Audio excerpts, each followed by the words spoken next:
welcome to Ohio Valley Couponer. My name is Nick, welcome to my channel. And I've actually been couponing now for a very large portion of my life. But over those years, I've seen a lot of stuff change. And we've seen a lot of new couponing ways. It used to be you got your paper coupon and it doubled and that's what you pay for it. And now it's a lot more digital and digital rebates and things like that. And the deals are still there, but it's definitely changed a lot. And that brings up a lot of new questions. It's not as basic and simple as it once was to get a deal. It's a little bit more mathematical and, okay, you pay this and you get this back, and figuring all this out. And it can actually be pretty overwhelming sometimes to figure out what this couponing stuff really is costing you. Plus, there are actually a lot of hidden costs to a deal as well. A lot of hidden costs that a lot of times we don't consider. When we think cost, we think, okay, here's the item, minus the coupons, minus the rebates back, there's your cost. And that is true. At the end of the day, that is what you ended up getting your deal for.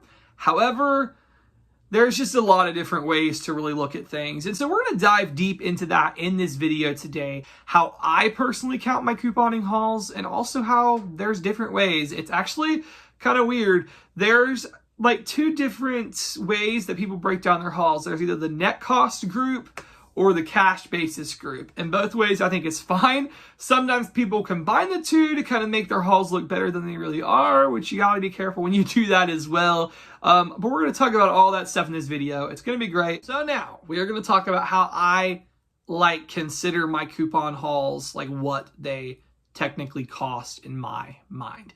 What I tell you guys on my haul video, what things cost, that is the net cost. And there's a couple different ways people break this down, but the two are the net cost and the cash loss or gain in some instances. So let's talk about that, kind of what both of those are. Net cost. Net cost is a simple formula. It's what you paid minus what you got back in rebates equals your net cost. Now, in the net cost world, the cost does not include any gift cards or extra bucks or anything like that you use. Net cost is the price you paid after coupons. Those other things like gift cards or extra care bucks, things like that, that is store money. That is like money. That is not a coupon. So sometimes people will do something called double count, and this makes a lot of people angry. That is when their subtotal will be $10.29. You're getting back $5. That makes your net cost $5.29. But they say, oh, I used a $10 extra buck, so I only paid 29 cents, but I got back $5, so I made over $4. Well, technically, kind of in one world, but not the net cost world. That's considered double counting because people are using the money that they earned on a previous trip to pay, but then they're counting the new money they earned. And that's what they consider double counting. But net cost, that true net cost formula, is the price you pay after coupons, not counting any store rewards or gift cards you use, minus what you got back. That is your net cost. Then there's a new one. This one's not as talked about. And I was somebody who was rigid, net cost, net cost, net cost. But I got really frustrated with that because a lot of rebates, I wasn't getting back in my bank account right away. And I was like, whoa, this haul was supposed to be a $20 moneymaker. Okay, but I lost this much out of my bank account for it? What's up with that? How is that a moneymaker? I made money, net cost, but I don't got this money in my bank account. I got to find a way to pay for this. I didn't make money today. Technically, am I going to make money in the future, maybe? Yeah, but not today. And so there was a months I went through that. And I'd be paying my credit card off because I use a credit card and I just pay it off now it's once a week. I used to pay it off once a month, so I never have interest, but I just go ahead now and pay it every single week. It's easier to keep up with it that way. But I would be like, where's the moneymaker at? Where's the moneymaker?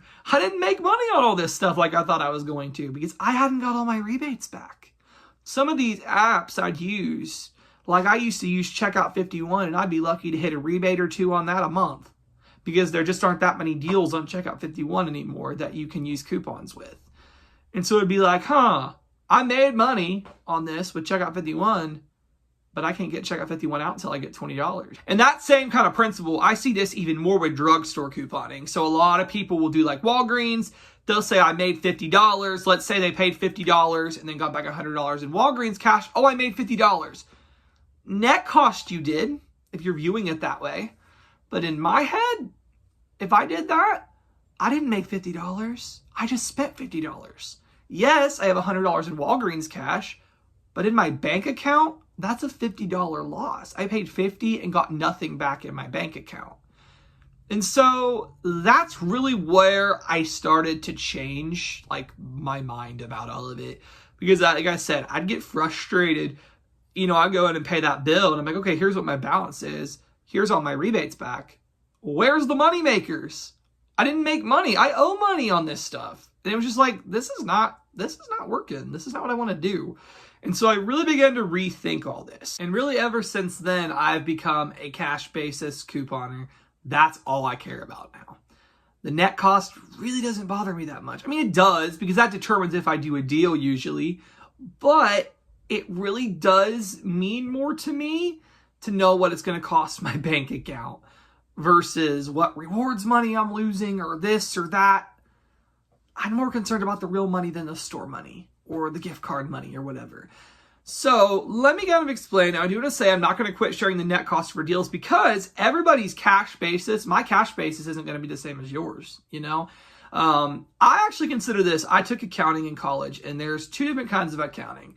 There's financial accounting, which is the public accounting and the financial statements and all that stuff. But then there's cost accounting. And that's honestly how I consider couponing. Net cost is the financial accounting because that's what it costs. But cost accounting is what internal users in a company use to see figures that really just impact them. It doesn't really impact their stakeholders or anything like that because it's just what their internal usage is. And that's what it is to me. For me, this is what Nick is concerned about in my bank account. My formula. What did I pay out of pocket? Okay? Out of pocket. Not before gift cards or anything like that. But what did I pay out of pocket?